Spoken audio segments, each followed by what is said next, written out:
Hi friends, ட்ரெண்டிங்கில் போயிட்டுருக்க Jyothika ma'am சாரீக்கு எப்படி டிசைன் கொடுக்கலாம் அப்படின்னு நான் எப்படி தச்சிருக்கேன்னு உங்களுக்கு ஒரு சின்ன ஐடியா கொடுக்குறேன்.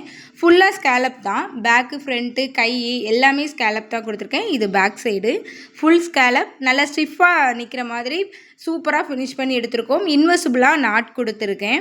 ஃப்ரண்ட்டில் எவ்வளோ நீட்டாக ஃபினிஷ் ஆகிருக்கோ சேம் அதே மாதிரி உள்ள பேக்லேயும் அதே ஃபினிஷிங்கை கொடுத்துருக்கோம். ஃப்ரண்ட் கழுத்துக்கும் நம்ம ஸ்கேலப் தான் கொடுத்துருக்கோம். சரிங்களா, அதே சேம் மெத்தடில் அதே ஸ்கேலப்பை நம்ம கொடுத்து ஃபினிஷ் பண்ணியிருக்கோம். இதோட ஃபினிஷிங் எப்படி இருந்ததுன்னு பார்த்துடலாமா? இது லாஸ்ட் ஃபினிஷிங் ஃபைனலாக இது இப்படி தான் வந்திருந்தது. அந்த பள்ளத்தில் ஒவ்வொரு குட்டி குட்டி பீட்ஸ் வச்சு நான் அதை கவர் பண்ணியிருந்தோம். இந்த குஞ்சத்தில் அந்த முடிச்சு தெரியாமல் இருக்கிறதுக்காக கிளாத்தில் குட்டியாக ஒரு கிளாத் கொஞ்சமும் அதில் ரெடி பண்ணி நான் போட்டிருந்தேன். ஃப்ரண்ட்டில் இருக்கிற மாதிரியே பேக்லேயும் பக்காவாக ஃபினிஷிங் கொடுத்துருந்தோம். இனி கையை பார்த்துலாமா? இது டபுள் ஸ்கேலப் கொடுத்துருந்தேன். டபுள் கலராக இருந்தால் இன்னுமே சூப்பராக இருந்திருக்கும். இது கொஞ்சம் டிஃப்ரெண்ட் இருக்குது, அது லைட்டிங்கில் சரியாக தெரியல. கண்டிப்பாக இந்த ப்ளவுஸ் நீங்கள் வச்சுருந்தீங்க அப்படின்னா இந்த மாதிரி ட்ரை பண்ணுங்கள், நிஜமாகவே அழகாக இருக்குது. இந்த சாரீக்கு இந்த ப்ளவுஸ் மாடல் எப்படி இருக்குன்னு கண்டிப்பாக நீங்கள் கமெண்ட்டில் சொல்லுங்கள்.